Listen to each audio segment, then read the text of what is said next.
तो नीरजा, आपका तो सबसे लंबा तजुर्बा है। जब मैं ये कहता हूं कि भारत के संसदीय इतिहास में ऐसा कभी नहीं हुआ कि 1.5 महीने से भी ज्यादा का वक्त बचा हुआ है और तारीख का ऐलान कर दिया जाए मानसून सत्र का, इसके आप मायने क्या निकालती हैं? और क्या सीधा सीधा ये माना जाए विशेष सत्र की कोई नाम मात्र लेश मात्र भी संभावना नहीं है, सरकार विशेष सत्र नहीं बुलाने वाली? वो तो स्पष्ट है, जब आपने डेट अनाउंस कर दिया मॉनसून सेशन का 21 जुलाई, तो स्पष्ट है कि उससे पहले कोई स्पेशल सेशन नहीं होगा। तो जो हल्ला हो रहा था, डिमांड बढ़ रही थी कि करो, अब तो डेलीगेशंस वापस आ गए हैं, तो उसमें फिर शांत हो जाएगा।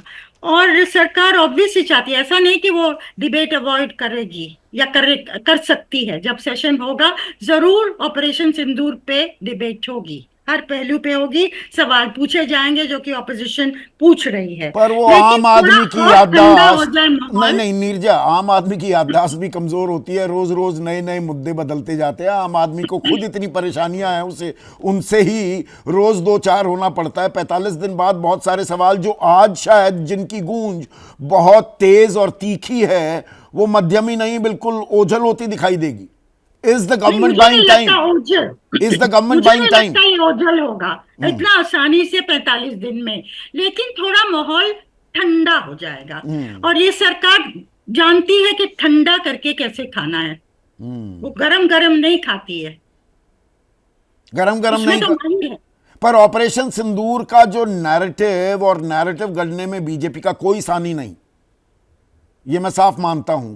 पर इस बार ऑपरेशन सिंदूर को लेकर जो नैरेटिव गढ़ने की कोशिश की गई, वो राह इतनी आसान नहीं है जितनी बालाकोट एयर स्ट्राइक थी या उड़ी के बाद सर्जिकल स्ट्राइक।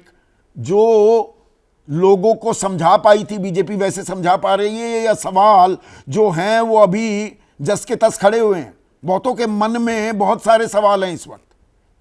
देखिए संदीप, ये अगर स्पेशल सेशन ऑफ पार्लियामेंट कर लेते 2 दिन का, तो उसमें कोई मुद्दा नहीं है जो ऑपोजिशन उठा रही है, कांग्रेस के नेता खासकर उठा रहे हैं, जो कि 7 डेलीगेशंस, मल्टी पार्टी डेलीगेशंस में 33 कंट्रियों में उन सवालों का जवाब ना दिया हो।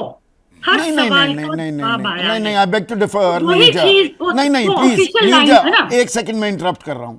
नहीं, वो बेसिक सवालों के तो जवाब, कोई प्रतिनिधिमंडल तो भारत की पोजीशन क्या है पाकिस्तान को लेकर, आतंकवाद को लेकर, वहां ये सवाल थोड़ा पूछे गए भाई संघर्ष विराम किन शर्तों पर हुआ, या बैसरन में हमारे 26 लोग मारे गए तो वहां सुरक्षा चूक कैसे हुई, वो 100 किलोमीटर अंदर एलओसी में आतंकी कैसे आ गए, 45 दिन हो गए वो 4 आतंकी कहां खो गए। इन सवालों के जवाब थोड़ा देने गए थे प्रतिनिधिमंडल, ना देखिए ये वो सवाल पूछे शार्पली गए। उस देखिए, जहां तक ट्रम्प की मध्यस्थता का सवाल है, जो बार बार बोल रहे हैं कि उनके प्रेशर में किया है, टैरिफ की धमकी दी तो किया है, वो सवाल तो उठे।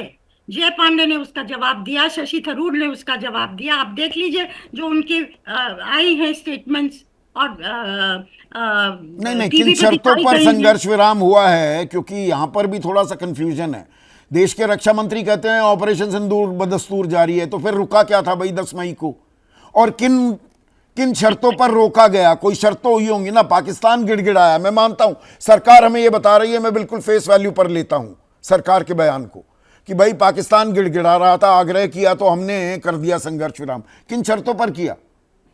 देखिए वो सवाल पार्लियामेंट में और देश में ज्यादा बारीकी से उठेंगे, ज्यादा जोर से उठेंगे, और उस पे सवाल जवाब करने की कोशिश होगी। वो पार्लियामेंट में होगा, पार्लियामेंट का रोल है, उसको आप रोक नहीं, नहीं मैं ये पाएंगे। इसलिए इसलिए पूछ रहा हूं नीरजा, क्योंकि ये सरेंडर पर जो बवंडर मच गया है राजनीतिक, सरेंडर शब्द इसीलिए तो कि भाई आपने डोनाल्ड ट्रंप की क्यों मानी, और उसके साथ ये सारे सवाल विपक्ष जोड़ रहा है, तो उस पर जितना तीखा पलटवार आया है, तो ये सरेंडर शब्द तो आने वाले दिनों में राजनीतिक विमर्श का केंद्र बन गया है।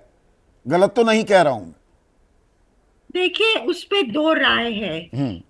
मेरा मानना है कि अगर ये जो राहुल गांधी ने कहा आप पोस्टर लगा सकते हैं, आप कार्टून्स लगा सकते हैं, आपके नेता और बोल सकते हैं, आपके बैक बेंचर्स बोल सकते हैं, कॉलेजेस में डिबेट हो सकती है उस शब्दावली को लेके, but leader of the opposition who is the future prime minister of India, वो प्रधानमंत्री को इस तरह से कहता है, सर नरेंद्र इज सरेंडर जी हजूर।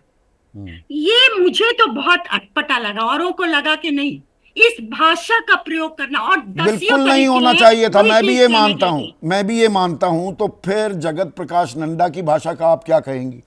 वो भी तो बिल्कुल पलटवार तो हो रहा है ना। मैं इसीलिए ये पूछ रहा हूं। हाँ, एलओपी को अक्यूज करना ट्रीजन कोई हल्की चीज नहीं होती है। एग्जैक्टली। अगर आपका देशद्रोही कहना, पाकिस्तानी कहना, ये लगातार देखिए बीजेपी भी, मतलब ही क्या है? बीजेपी भी नेता प्रतिपक्ष को पाकिस्तानी भाषा का इस्तेमाल करने वाला कहेगी तो ताली तो दोनों हाथों से बज रही है ना नीरजा। बिल्कुल बज रही है। और ये जो एंटी नेशनल, सेडिशन, ट्रीजन, इन शब्दों का एक दूसरे के प्रति बिल्कुल भी प्रयोग नहीं होना चाहिए। आपके डिफरेंसेस हो सकते हैं, अगर ट्रीजन के गिल्टी हैं तो पार्लियामेंट्री डेमोक्रेसी का कोई मतलब ही नहीं है। आज क्या कह रहे हैं आप? आपकी पार्लियामेंट में वो लोग बैठे हैं जो ट्रीजन कर रहे हैं और खुलेआम घूम रहे हैं। नहीं, जब राहुल गांधी ऐसी भाषा का इस्तेमाल करते हैं, ऐसे posters, they are not in good taste. ना ये राष्ट्र हित में है, ये अच्छी तस्वीर नहीं दिखा रहे हैं भारत की। मैं बिल्कुल साफ मानता हूं। तो कांग्रेस के जवाब में बीजेपी सरेंडर वाला कैलेंडर जारी करती है कि देश का 1/3 सरेंडर कर दिया,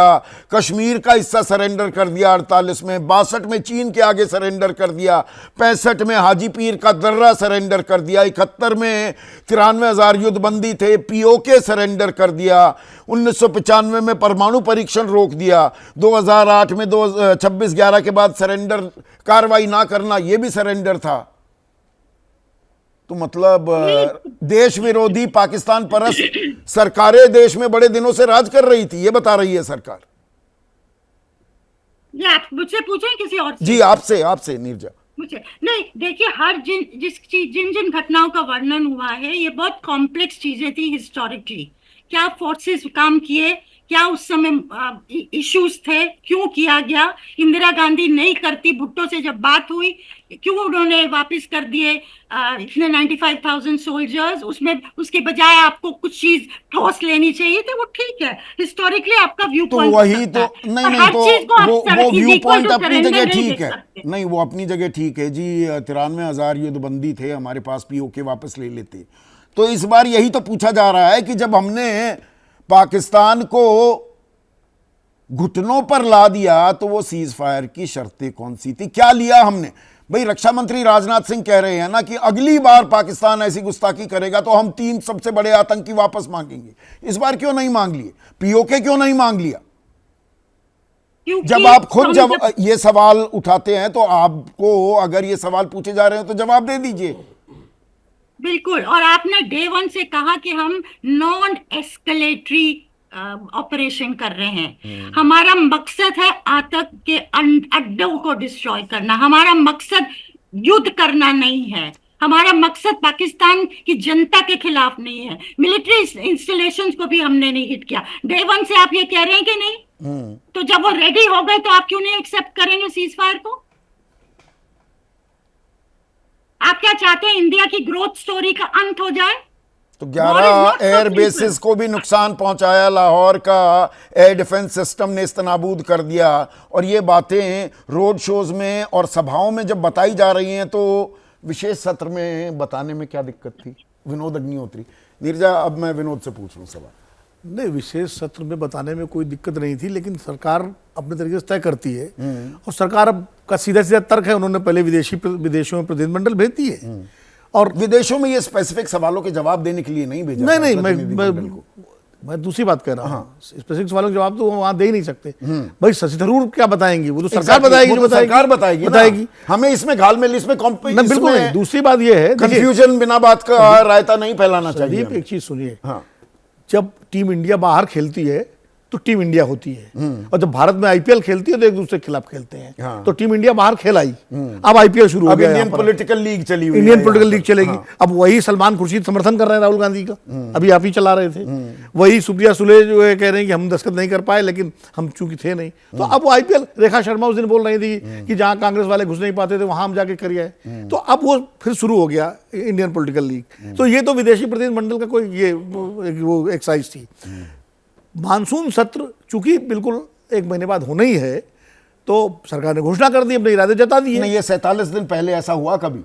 नहीं, कभी नहीं हुआ मेरे हिसाब से, तो कभी नहीं हुआ है। वो विजय जी हमसे भी ये ज्यादा थोड़ा सा जानते हैं। थोड़ा और आपको पर ये अजीब नहीं लगा 47 दिन पहले? मतलब आप सीधे ये कह रहे मतलब हैं इतना जल्दी कभी बताया नहीं जाता, आमतौर पर हफ्ते भर पहले मतलब बताया ये जा रहा है ना विशेष सत्र नहीं करा नहीं कर रहे। उसका सीधा सीधा सरकार ये चाहती है कि ये मैसेज कन्वे हो जाए कि हम विशेष सत्र बुलाने नहीं जा रहे हैं। और फिर नॉर्मल सत्र में, सामान्य सत्र में, चाहे हर सत्र विशेष होता है, किरण रिजिजू कहते रहे, फिर उसमें किन मुद्दों को कितना समय दिया जाएगा, किस रूल में, वो घल्लू घारा घल जाएगा तो उसका। एक देखिए ऑपरेशन कितनी देर चर्चा होगी नहीं होगी वो भी आप एंटिसिपेट कर सकते हैं। देखिए मुझसे बेहतर उसमें भी टकराव होगा। हाँ। विपक्ष चाहेगा इस नियम के तहत चर्चा हो, सरकार कहेगी नहीं इस नियम के तहत चर्चा होगी। हाँ। विपक्ष कहेगा कि मत विभाजन हो, वो कहेगी नहीं बिना मत कांग्रेस कह विभाजन रही है विशेष सत्र से भाग रही है सरकार। कांग्रेस तो कहेगी, क्योंकि विशेष सत्र बुलाने की कोई बात ही नहीं सरकार कर रही, तो कांग्रेस तो कहेगी। लेकिन अब संसद के अंदर खाली ऑपरेशन सिंदूर पर ही चर्चा नहीं होगी, क्योंकि ये सामान्य सत्र है, मानसून सत्र है, तो उसमें बहुत सारे मुद्दे भी आएंगे। तमाम ऑपरेशन सिंदूर भी होगा और पहलगाम भी होगा, इसके अलावा बहुत सारे आंतरिक मुद्दे भी होंगे। तो वो एक तरह से डाइल्यूशन हो जाता है। जब आप विशेष सत्र किसी मुद्दे बुलाते हैं तो फोकस्ड होता है, वो 1 दिन का हो या 2 दिन का हो, सिर्फ चर्चा उसी तो पर अब होती समझाने है। की लड़ाई चलेगी, अभी सड़क पर संग्राम होगा, संसद की बारी 1.5 महीने बाद सड़क पर तो शुरू हो चुका है। हाँ। भाई तिरंगा यात्रा, जय हिंद यात्रा, मोदी जी की सभाएं, रैलियां, राहुल गांधी का ये नरेंद्र सरेंडर, ये सारी चीजें सड़क पर ही तो हो रही हैं। हाँ। और वो नड्डा जी का बयान, तो अब तो सड़क पर तो शुरू हो चुका है संग्राम। तो ये सरेंडर, इस पर कितना बवंडर, ये बवंडर और बढ़ेगा आने वाले दिनों में? नहीं, वो तो जिस तरह की बयानबाजी हो रही बढ़ेगा ही। मैं तो इस बात से बिल्कुल सहमत हूं कि राहुल गांधी को ये भाषा इस्तेमाल नहीं करनी चाहिए थी प्रधानमंत्री के लिए, और साथ ही उसका जवाब जिस तरह बीजेपी ने दिया वो भी उचित तो नहीं है। बीजेपी जो लगातार भाषा इस्तेमाल वही मैं करती कह रहा हूं, रहती है, ये तो ये हो गया, वो अंडा पहले आया है, हाँ, मुर्गी पहले आई। भाई राहुल गांधी का पिछले 11 साल से एक सुनियोजित तरीके से वो घेराबंदी करके पप्पूकरण जो चलाया है, तो वो क्या वो जायज था? सवाल तो फिर यहां पर ये भी उठेंगे, बिल्कुल ये जो शब्द हैं, ये भाषा है, ये नाकाबिले बर्दाश्त होनी चाहिए किसी भी एक हेल्दी पॉलिटिकल सिस्टम में। पर हु स्टार्टेड फर्स्ट, शुरुआत किसने की? अब इसी को टोकते रह जाएंगे। जो लिस्ट है, हाँ। जो आप इस लिस्ट में तो सारे प्रधानमंत्री आ गए ना। हाँ। सरेंडर में हाँ। नेहरू जी भी आ गए, हाँ। और मनमोहन सिंह भी आ गए, हाँ। इंदिरा जी भी आ गई, सारे ही आ गए उसमें। हाँ। 65 में शास्त्री जी भी आ गए। हाँ। नाम भले न लिए गए हों, लेकिन जब सरेंडर, तो एक तरह से इन्होंने मौजूदा प्रधानमंत्री मतलब ने कहा, सरेंडर शब्द का इस्तेमाल कहीं ना कहीं उसने पीड़ा भी दी है।